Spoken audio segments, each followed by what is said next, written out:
গরুর মাংসের ছেঁচা কাবাব বা বটি কাবাব যেটাই বলুন না কেন, এটা কিন্তু দারুণ সুস্বাদু এবং জনপ্রিয় একটি খাবার। ছোট ছোট টুকরো করা গরুর মাংস সামান্য থেতো করে সুগন্ধি মশলা, টক দই মেরিনেট করে এই কাবাব তৈরি করা হয়। বিশেষ করে পরোটা, নান, রুটি বা পোলাওর সাথে খেতে কিন্তু দুর্দান্ত লাগে। কাবাব তৈরির জন্য আমি আধা কেজি মাংস ভালোভাবে ধুয়ে পরিষ্কার করে পানি ঝরিয়ে নিব। হাড় ছাড়া মাংসের একদম সলিড পিসগুলো নিয়ে নিয়েছি, কিছুটা চর্বি আছে, এটাতে সমস্যা হবে না, বরং খেতে আরো ভালো লাগবে। এখন আমি মাংসটাকে সামান্য ছেঁচে নিব।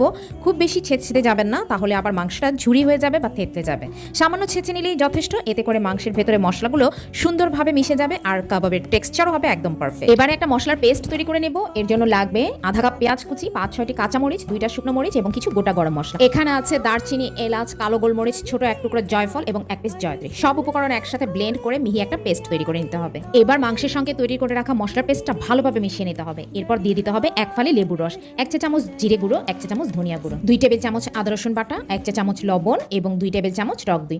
সব উপকরণ ভালোভাবে মিশিয়ে মাংসটা ম্যারিনেট করে নিতে হবে। আমি এটাকে ওভারনাইট ফ্রিজে রেখে দিব। আপনাদের হাতে যদি পর্যাপ্ত সময় না থাকে তাহলে অন্তত 2 ঘন্টা ম্যারিনেট করে রাখুন। এতে করে মশলাগুলো মাংসের ভেতরে ভালোভাবে ঢুকে যাবে আর কাবাব হবে অনেক বেশি নরম, জুসি এবং সুস্বাদু। এবার একটি প্যানে পরিমাণ মতো সরিষার তেল গরম করে নিব। তেল গরম হয়ে গেলে কাবাবের পিসগুলো একে একে দিয়ে দিব। প্যানটি ঢাকনা দিয়ে ঢেকে লো ফ্লেমে ধীরে ধীরে কাবাবগুলো ফ্রাই করতে হবে।